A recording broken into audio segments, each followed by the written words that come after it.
If you're watching this on a computer, did you know that only 20% of people in the world are lucky enough to be online? Yes, that's right, a staggering 80% of people don't have access to the internet.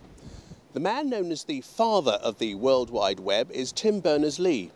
Here in Egypt at the Internet Governance Forum, he told me about his latest project, a foundation to help get more people onto the internet. Well, the World Wide Web Foundation is something which we've created because we realized there was nobody who was really looking at the web as a whole, that is, humanity connected by technology, and making sure that it served humanity to the utmost. So we've had before a World Wide Web Consortium, which is an industry body that looks at the standards for the web. We've got the Web Science Trust, which is getting people to do the science of looking at the web as a big system. But there was a third component we felt was missing. That's the social component, looking at this universal space to make sure it's universal in the sense of that everybody can, it really applies to as many people as possible. Thinking about the 80% of the people who don't use the web. Why don't they? Could the web be different that would make it easier? What things can we do with the web to help development?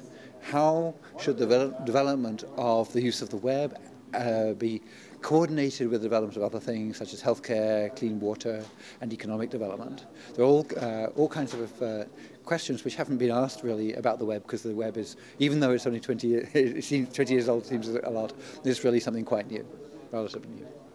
So as a man with a vision then, how do you see the other 80% of the world being connected to some sort of a World Wide Web or an internet? Well, what happens, of course, is that bit by bit the internet connectivity increases. But in fact, whereas there's only 20% of the world who use the web, 80% have some sort of signal. So there are a lot of people who have signal, they could have a phone.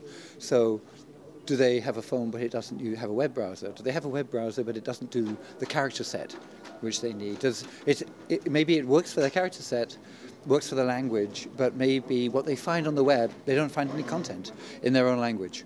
So maybe they find content, but the social arrangements, the social networking sites don't address their needs as somebody in a rural village.